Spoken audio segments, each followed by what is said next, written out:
نحمده ونستعينه ونؤمن به ونتوكل عليه ونعوذ بالله من شرور أنفسنا ومن سيئات أعمالنا من يهده الله فلا مضل له ومن يضلل فلا هادي له وأشهد أن لا إله إلا الله وحده لا شريك له وأشهد أن محمدا عبده ورسوله أرسله بالهدى ودين الحق ليظهره على الدين كله ولو كره المشركون اللهم صل على محمد وعلى آل محمد كما صليت على إبراهيم وعلى آل إبراهيم اللهم بارك على محمد وعلى آل محمد كما باركت على إبراهيم وعلى آل إبراهيم إنك حميد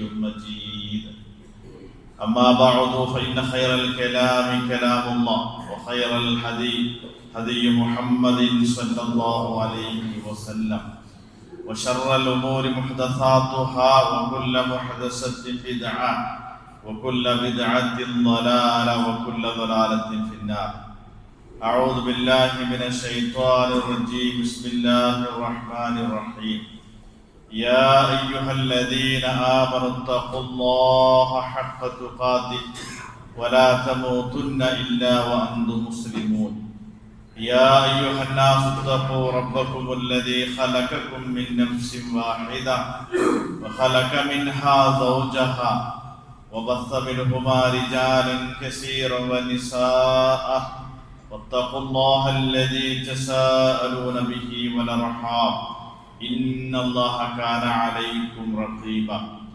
يا أيها الذين آمنوا اتقوا الله وقولوا قولا سديدا يصلح لكم أعمالكم ويغفر لكم ذنوبكم ومن يطع الله ورسوله فقد فاز فوزا عظيما أقم الصلاة لدلوك الشمس إلى غسق الليل وقرآن الفجر إن قرآن الفجر كان مشهودا പ്രിയമുള്ള സത്യവിശ്വാസി വിശ്വാസികളെ, ജീവിതത്തിന്റെ എല്ലാ മേഖലകളിലും അല്ലാഹു സുബ്ഹാനഹു വ തആലയുടെ കൽപ്പനകളും നിർദ്ദേശങ്ങളും കഴിവിന്റെ പരമാവധി സൂക്ഷിച്ചു പാലിച്ചു തഖ്വയോടുകൂടി ജീവിക്കാൻ പരിശ്രമിക്കണമെന്ന് അതിന്റെ പ്രാധാന്യത്തോടും ഗൗരവത്തോടും കൂടി അവരെ ഓർമ്മപ്പെടുത്തുകയാണ്, വസിയത്ത് ചെയ്യുകയാണ്.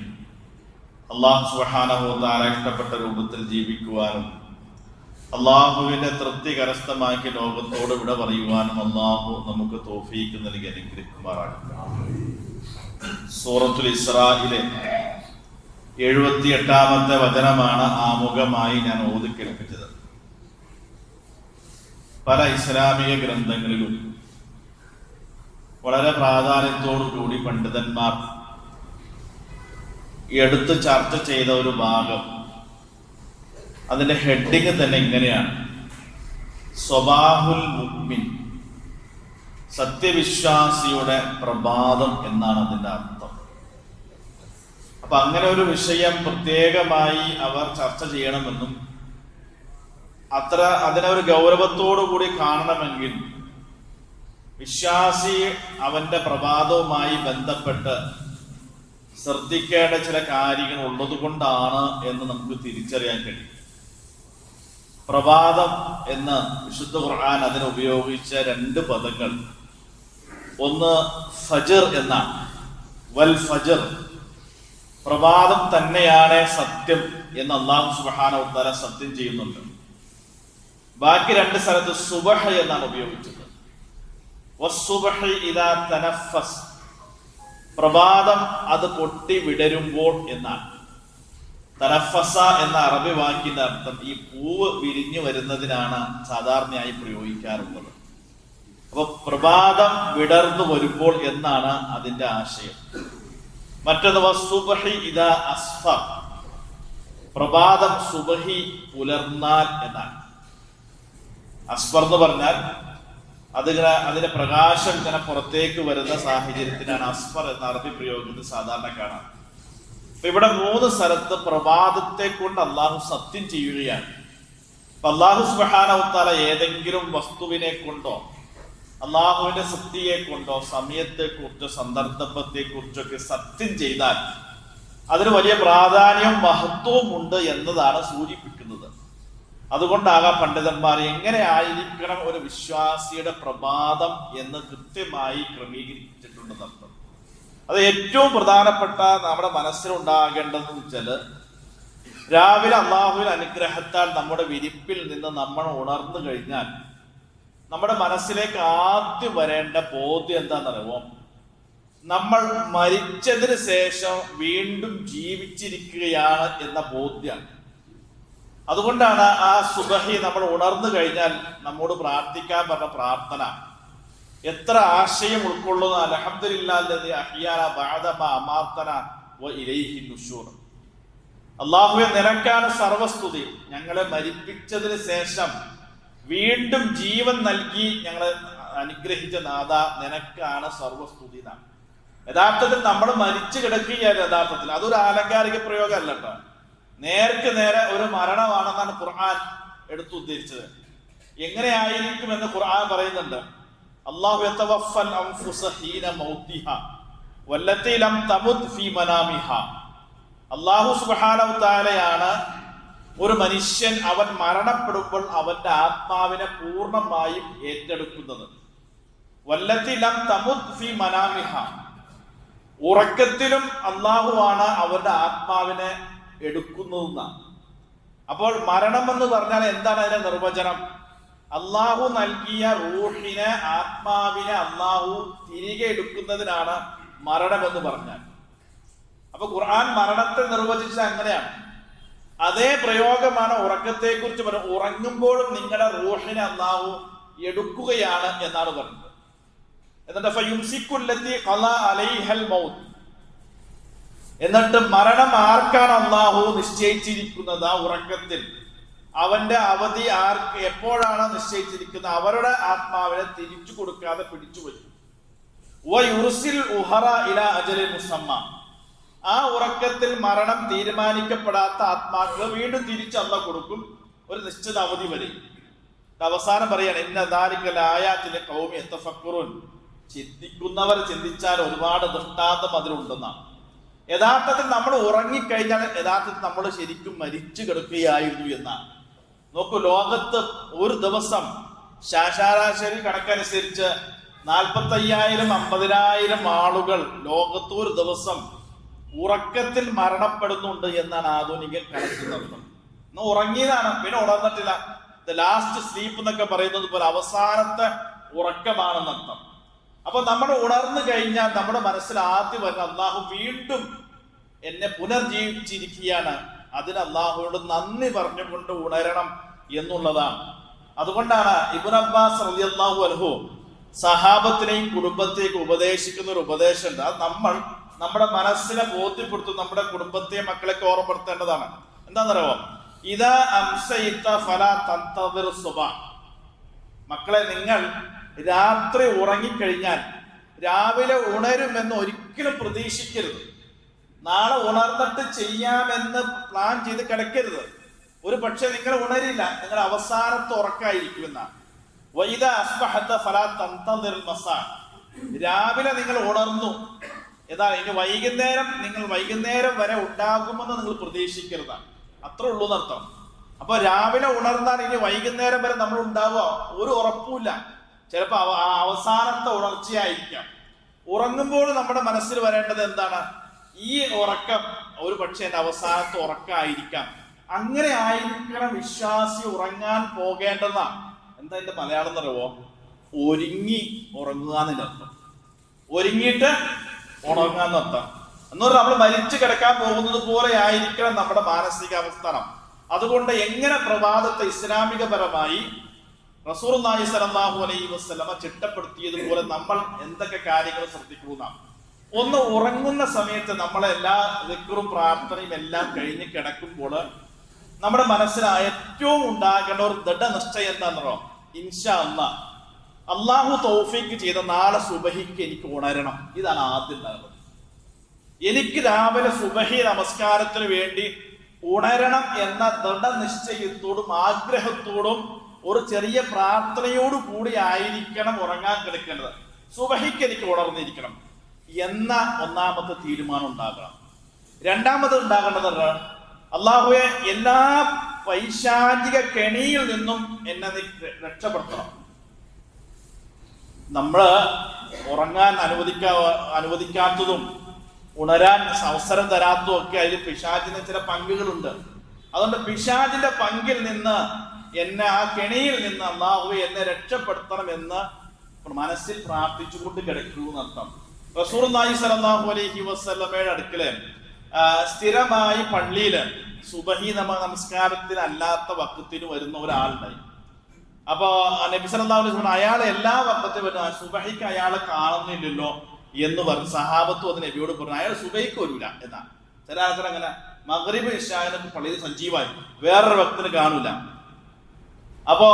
അപ്പൊ സുബഹിക്ക് വരാറില്ല എന്ന് സഹാബത്ത് ഇങ്ങനെ നബിയോട് പറഞ്ഞപ്പോ നബി സല്ലല്ലാഹു അലൈഹി വസല്ലം ആ മനുഷ്യനെ ആക്ഷേപിക്കാതെ, അയാളെ ഇൻസൾട്ട് ചെയ്യാതെ മൊത്തത്തിൽ പറഞ്ഞു, അങ്ങനെ സുബഹിക്ക് പള്ളിയിൽ വരാൻ കഴിയാത്ത ആളുകളെ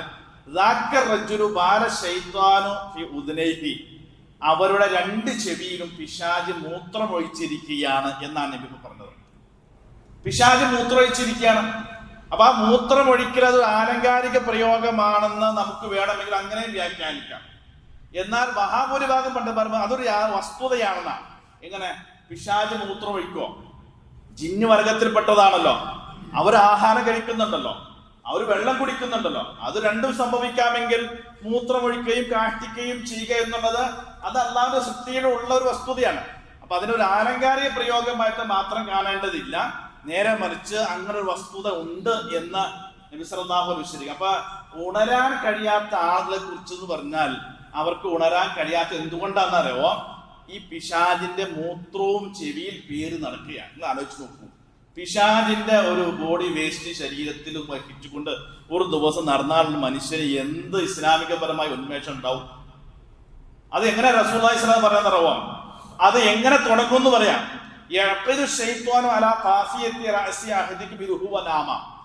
നിങ്ങൾ രാത്രി കിടന്ന സമയത്ത് പിശാച് വന്ന് നിങ്ങളുടെ പെരടിയിൽ 3 കെട്ടുകൾ കെട്ടുന്ന.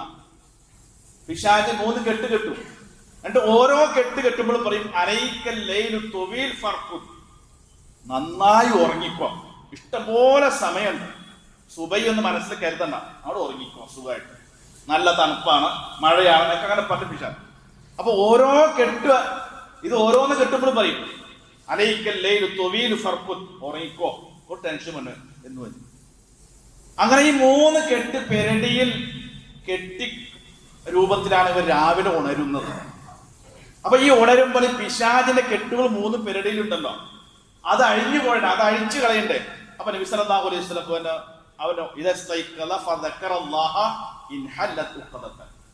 അയാൾ ഉണരുന്നു.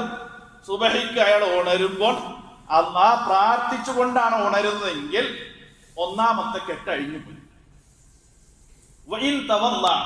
രണ്ടാമത്തെ അയാൾ ഒളു ചെയ്യാൻ നമസ്കാരത്തിന് വേണ്ടി ഒളോട് കൂടി രണ്ടാമത്തെ കെട്ടും പിശാചിന്റെ അഴിഞ്ഞുപോയി. അയാൾ നമസ്കരിക്കുന്നു കൂടി മൂന്നാമത്തെ കെട്ട് അഴിഞ്ഞുപോയി. ബാക്കി എന്താണോ? അന്ന് അയാൾ നല്ല മനസ്സും നല്ല ഊർജ്ജസ്വലനുമായിരിക്കും. ഇല്ല, ഇനി അങ്ങനെ സംഭവിച്ചില്ല. അയാൾ ഇതൊന്നും ചെയ്യാതെയാണ് ഈ കെട്ടുകളുമായിട്ടാണ് എഴുന്നേക്ക് പുലരുന്നെങ്കിൽ അന്ന് അയാളുടെ മനസ്സ് മോശമായ മനസ്സുമായിരിക്കും. അയാൾക്ക് എല്ലാ തല ആലസ്യവും മടിയും, അയാൾ നമ്മൾ ഒരു മൂടില്ലാന്ന് അത് തന്നെ സംഭവം. ഒരു ഉന്മേഷം ഉണ്ടാവില്ല. എന്താ ഉന്മേഷത്തെ? പിശാചിന്റെ 3 കെട്ട് നമ്മുടെ പെരയിൽ നിൽക്കുകയാണ്. അപ്പൊ അങ്ങനെ ഇതിനൊക്കെ ഒരു ആത്മീയമായ ഭാഗമുണ്ടല്ലോ, നമ്മൾ അതുകൂടി കാണണം. അതുകൊണ്ട് റസൂലുള്ളാഹി സ്വല്ലല്ലാഹു അലൈഹി വസല്ലം നിങ്ങൾ രാത്രി കിടക്കുമ്പോൾ ഇൻഷാ അല്ലാഹ് സുബഹിക്ക് ഉണരണം എന്ന് വിചാരിച്ച് ദൃഢനിശ്ചയത്തോട് കിടക്കുക എന്നുള്ളതാണ് ഒന്ന്. അതുകൊണ്ട് നമ്മൾ അതിരാവിലെ, നമ്മൾ ഏർലി മോർണിംഗ് എന്നൊക്കെ പറയുന്നത് പോലെ അതിരാവിലെ എഴുന്നേൽക്കണം എന്നുള്ളത് ഖുർആൻ നടത്തിയാണ് ഒരു പ്രയോഗം. അത് നോക്കൂ, വേറെ ഒരു സമുദായത്തിലും അങ്ങനെ ഇല്ലല്ലോ. പലരും നമ്മളെക്കാൾ നേരത്തെ എഴുന്നേക്കുണ്ടാവും. പക്ഷെ നബി സല്ലല്ലാഹു അലൈഹി വസല്ലമ അള്ളാഹുവിന്റെ പ്രത്യേകമായ അനുഗ്രഹത്തിന് വേണ്ടി പ്രാർത്ഥിച്ച ഒരു സമയം എപ്പോഴാണെന്നറിയോ? അല്ലാഹുമ്മ ബാരിക് ലി ഉമ്മത്തി ഫീ ബുകൂരിഹാ, അല്ലാഹുവേ എന്റെ സമുദായത്തിന്റെ ആളുകൾക്ക് അവരുടെ പ്രഭാതത്തിലെ ഏറ്റവും ആദ്യ സമയത്ത് നീ ബർക്കത്ത് ചെയ്യണമെന്നാണ്. എന്ന് പറഞ്ഞാൽ അപ്പോൾ തുടങ്ങുന്ന ഏത് പ്രവർത്തനത്തിലും അത് ബർക്കത്ത് ഉണ്ടാകുന്ന. അപ്പൊ ഏതാ ഈ ബുക്കൂറിന്റെ സമയം എന്ന് പറയാ? ബുക്കൂർ എന്ന് പറഞ്ഞാൽ പണ്ഡിതന്മാർ ചർച്ച ചെയ്തത് ഈ പക്ഷികളൊക്കെ കൂട്ടിൽ നിന്ന് ശബ്ദം ഉണ്ടാക്കി പുറത്തു പോകുന്ന സമയം ഉണ്ടല്ലോ, ആ സമയത്തിനാണ് ബുക്കൂർ എന്ന് പറയാം. ഈ അറബ് സാഹിത്യത്തിലും കവിതയിലൊക്കെ കാണാൻ കഴിയും. അവര് രാവിലെ യാത്ര പോയപ്പോൾ എന്താണ് പക്ഷികളൊക്കെ ആ പക്ഷികളൊക്കെ കൂട്ടിൽ നിന്ന് ഇറങ്ങാറുണ്ടായിരുന്നു പ്രയോഗം നടത്തുന്നത് കാണിക്കാൻ. അപ്പോൾ ആ സമയത്താണ് ഈ ബുക്കൂറിന്റെ സമയം എന്ന് പറഞ്ഞാൽ നമ്മുടെ പ്രഭാതവുമായി അതിനൊരു തൊട്ട് മുമ്പ് യോജിച്ചു വരുന്ന സമയം.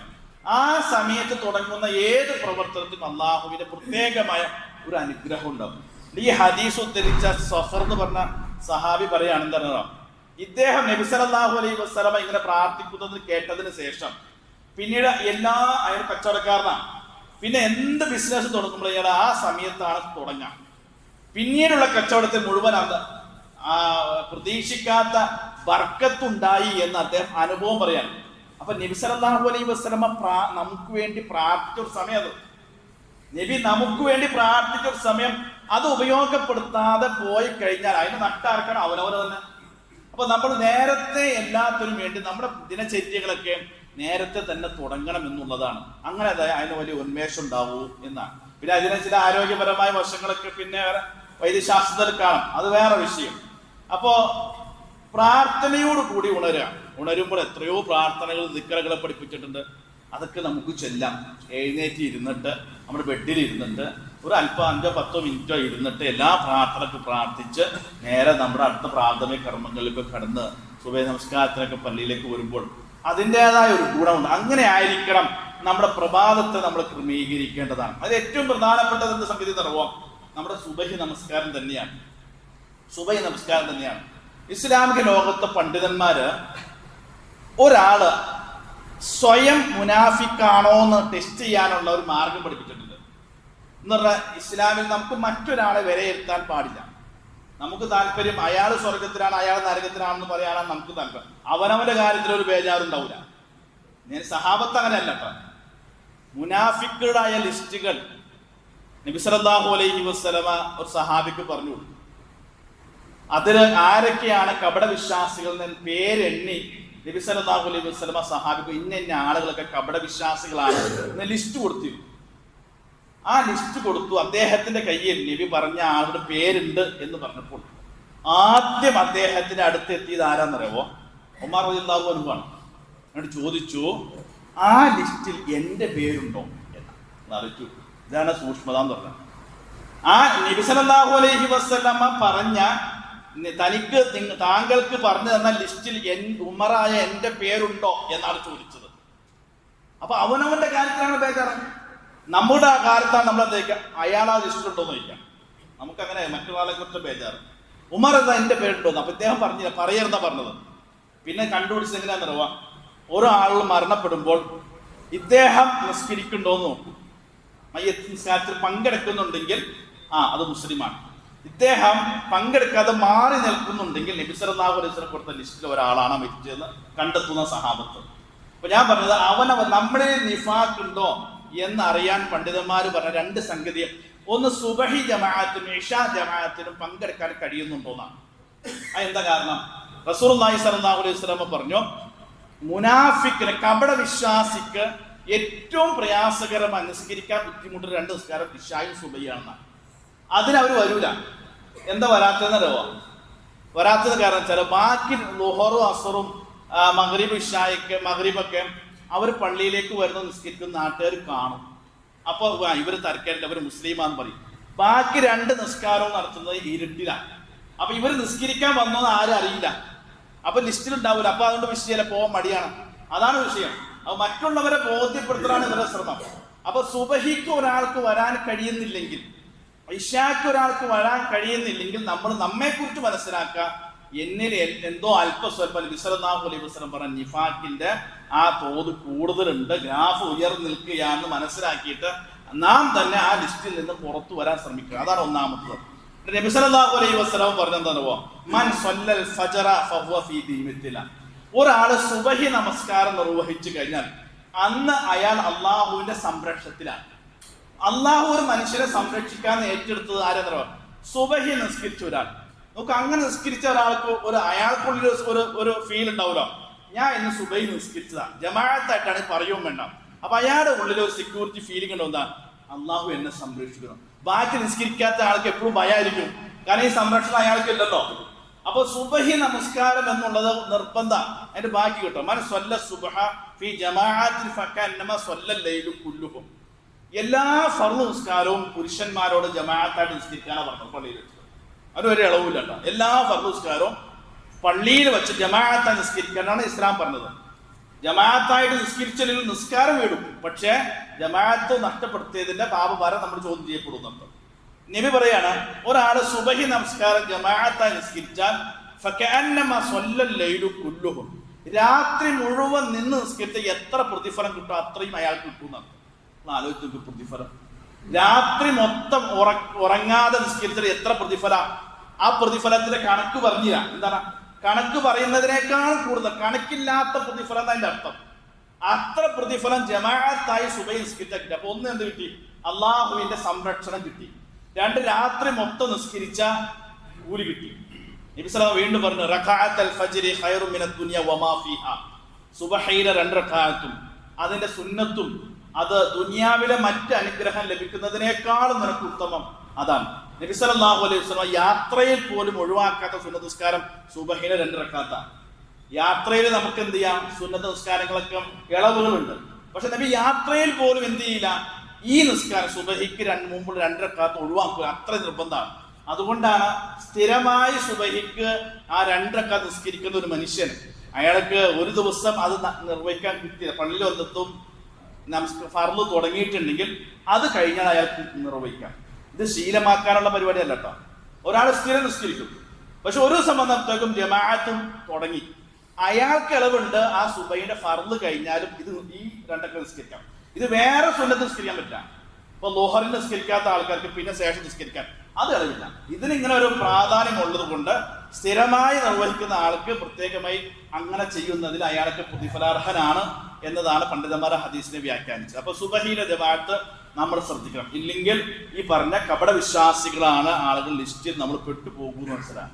പിന്നെ നമ്മൾ എന്താ ചെയ്യണമെന്നറിയോ, എന്ത് ഒരു നല്ല പ്രവർത്തനം ചെയ്തുകൊണ്ടായിരിക്കണം നമ്മുടെ ദിവസം തുടങ്ങേണ്ടതാണ്.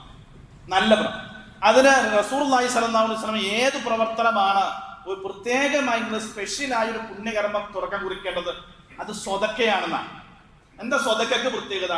റസൂലുള്ളാഹി സ്വല്ലല്ലാഹു അലൈഹി വസല്ലം മാ മിൻ യൗമിൻ യുസ്ബിഹുൽ ഇബാദു ഫീഹി ഇല്ലാ മലക്കാനി യൻസിലാനി ഫയഖൂൽ അല്ലാഹുമ്മ അഅതി മുൻഫിക്കൻ ഖലഫ.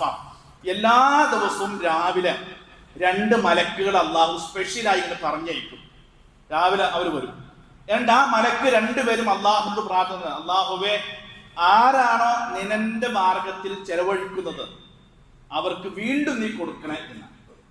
അല്ലാഹുമ്മ അഅതി മുംസിക്കൻ തലഫ, കൊടുക്കാത്തവന് അള്ളാഹുവെ നീ അവന്റെ വിഹിതത്തിൽ പിടിച്ചു വയ്ക്കണേ എന്ന് പ്രാർത്ഥിക്കുന്ന അർത്ഥം. അപ്പൊ നമുക്കൊരു സ്വതക്ക. അപ്പൊ നമ്മളിപ്പോ രാവിലെ തന്നെ ആരെങ്കിലും ഇപ്പൊ സ്വതക്ക വാങ്ങാൻ നമ്മുടെ മുമ്പിൽ വരുമോ? ഇല്ല, വരുന്നുണ്ടാവും. പക്ഷെ അതിന് നമുക്കൊരു മാർഗ സംവിധാനം ശ്രമിച്ചാൽ നടക്കും. അതിനിപ്പോ നമ്മുടെ വീട്ടിലും ഏതെങ്കിലും ഒരു പള്ളിയുടെയോ അല്ലെങ്കിൽ നമ്മുടെ ഒരു പ്രത്യേകം ഒരു ബോക്സ്, ചെറിയ പെട്ടി സ്ഥാപിക്കാം. ഇത് നടപ്പിലാക്കാൻ വേണ്ടിയിട്ടാണ്. ആ സുന്നത്ത് കൂടി കിട്ടും. ഏതെങ്കിലും അനാഥശാലയുടെയോ അല്ലെങ്കിൽ ഏതെങ്കിലും ഒരു മതസ്ഥാപനത്തിന്റെയും അവർക്ക് സംഭാവന ഒരു ബോക്സ് ഉണ്ടെങ്കിൽ, ഇപ്പൊ രാവിലെ നിസ്കാരം കഴിഞ്ഞ് നബിയുടെ സുന്നത്ത് വിടാൻ നമ്മളെ ഒരു പൈസ എടുത്ത് ആ ബോക്സിലേക്ക് ഇടാം. അവർക്കൊരു മുതൽക്കൂട്ടായി ഈ പറഞ്ഞ മലക്ക് നമുക്ക് വേണ്ടി പഠിച്ചവനെ ഈ മനുഷ്യൻ ആ സുന്നത്തും ഈ പ്രാർത്ഥന പ്രതിഫലം ആഗ്രഹിച്ചിട്ടാണ് അള്ളാഹു അയാൾക്ക് നീ വീണ്ടും കൊടുക്കണ അതിന്റെ ബർക്കത്തുണ്ടാവും. അപ്പൊ നമുക്ക് വേണ്ടി അങ്ങനെ സംവിധാനം ഒരുക്കാൻ ശ്രമിച്ചു കഴിഞ്ഞാൽ ഇനി ഒന്നുമില്ല, നമ്മൾ ഒരു പെട്ടി ഉണ്ടാക്കാം. എന്റെ എല്ലാവരും പറയാം, ഈ ബോക്സ് നിങ്ങൾക്ക് കഴിയുന്ന പോലെ മക്കളിട്ട്, എന്നിട്ട് ഇത് നിറഞ്ഞു കഴിയുമ്പോൾ നമുക്ക് ഏതെങ്കിലും ഒരു ദേവാ പ്രവർത്തനത്തോടെ ഏതെങ്കിലും സംവിധാനത്തിൽ നമുക്ക് ചെലവഴിക്കാം. അങ്ങനെ ഒരു മനസ്സ് അവർക്ക് വീട്ടിലുണ്ടാക്കാനുള്ള സാഹചര്യം ശ്രമിച്ചാൽ നടക്കും. അപ്പൊ ഒരു സ്വതക്ക കൊണ്ട് തുടങ്ങല് സുബഹിക്ക് ശേഷം പ്രഭാതത്തില് ഏറ്റവും പുണ്യകർമ്മമാണെന്നാണ് റസൂലുള്ളാഹി സ്വല്ലല്ലാഹു അലൈഹി വസല്ലം പറഞ്ഞത്. പിന്നെ ഖുർആൻ ഞാൻ ആമുഖമായി ഓതിയ ആയത്തിൽ ഖുർആനുൽ ഫജ്രി ഇന്ന ഖുർആനുൽ ഫജ്രി കാന മശ്ഹൂദ, പ്രഭാത സമയത്തുള്ള ഖുർആൻ ഓത്ത്, അത് നമസ്കാരത്തെ കുറിച്ചിട്ടാണ് പറഞ്ഞത്. പക്ഷെ എന്നാലും സുബഹിക്ക് ശേഷം അല്പം ഖുർആൻ ഓതൽ, അത് പരലോകത്ത് നമ്മുടെ അക്കൗണ്ടിൽ പ്രത്യേകമായി ഇവൻ സുബഹിക്ക് ശേഷം ഖുർആൻ ഓതിയിരുന്നു എന്ന് പ്രത്യേകമായി നമ്മെ കുറിച്ച് പറയുമെന്നും അതിന്റെ വിശദീകരണത്തിൽ കാണാം. അപ്പൊ നമ്മൾ സുബഹി ജമാഅത്ത് അനുസ്കരിച്ച് അതിന് ശേഷം നമ്മൾ ദിക്റുകളൊക്കെ ചൊല്ലി ഒരു അല്പസമയം പള്ളിയിലേക്ക് ഇരുന്ന് തിരക്കൊന്നുമില്ലെങ്കിൽ ഖുർആനൊക്കെ ഓതി നമ്മൾ പള്ളിയിൽ നിന്നൊക്കെ പുറത്തു വരുമ്പോൾ കിട്ടുന്ന ഒരു ആത്മീയമായ ഒരു ഉന്മേഷമുണ്ട്.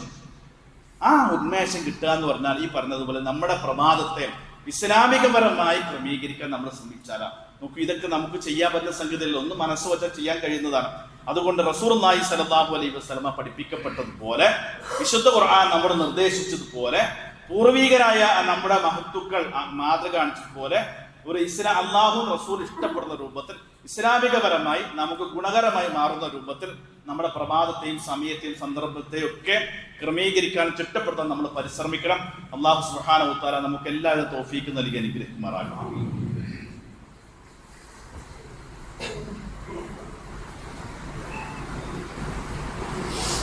അൽഹംദുലില്ലാഹി റബ്ബിൽ ആലമീൻ വസ്സലാത്തു വസ്സലാമു അലാ അഷ്റഫിൽ മുർസലീൻ വഅലാ ആലിഹി വസ്വഹ്ബിഹി അജ്മഈൻ. അമ്മാ ബഅദ്.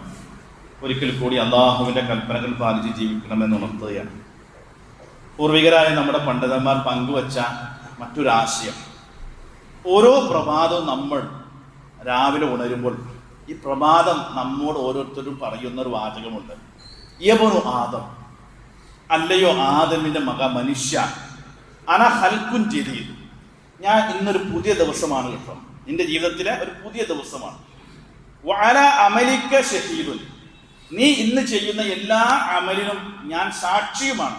അതുകൊണ്ട് ഫതസവ്വദ് മിന്നി, എന്നെ നീ നന്നായി ഉപയോഗപ്പെടുത്തുന്നുണ്ടോ എന്ന് ഓരോ ദിവസം നമ്മോട് പറയുന്ന, രാവിലെ എണീക്കുമ്പോൾ ഓരോ ദിവസം പറയാം, ഇന്ന് കഴിഞ്ഞതിനെ കുറിച്ച് ആലോചിക്കരുത്, കഴിഞ്ഞത് കഴിഞ്ഞു, ഇന്നൊരു പുതിയ ദിവസമാണ്. അതുകൊണ്ട് ഇന്ന് ചെയ്യുന്ന നീ എന്ത് ചെയ്യുന്ന സൽക്കർമ്മത്തിനും നാളെ ഞാൻ പരലോകത്ത് നിന്റെ കൂടെ സാക്ഷി ഉണ്ടാവും, ഈ ദിവസം സാക്ഷി പറയും. അതുകൊണ്ട് ഇന്നത്തെ ദിവസം നിനക്ക് വേണ്ടി നീ എന്നെ ഉപയോഗപ്പെടുത്തുന്നുണ്ടോ എന്നാണ്. നമുക്ക് ഓരോ ദിവസം നമ്മോട് പറയാം, നമ്മൾ സത്യസന്ധമായി എത്ര ദിവസം ആ ഒരു ചിന്തയോടുകൂടി നമ്മുടെ പരലോകത്തിന് വേണ്ടി നമ്മൾ ഒരു ദിവസത്തെ ഉപയോഗപ്പെടുത്തുന്നത്. നമ്മൾ വൈകുന്നേരം കിടക്കാതെ ഒന്ന് കാൽക്കുലേറ്റ് ചെയ്യുക, ഇന്നത്തെ ദിവസം ലാഭമാണോ നഷ്ടമാണോ. നമുക്ക് ഈ സമയമൊക്കെ നമ്മൾ പരലോകത്ത് നമ്മൾ വിചാരണ ചെയ്യപ്പെടില്ലേ.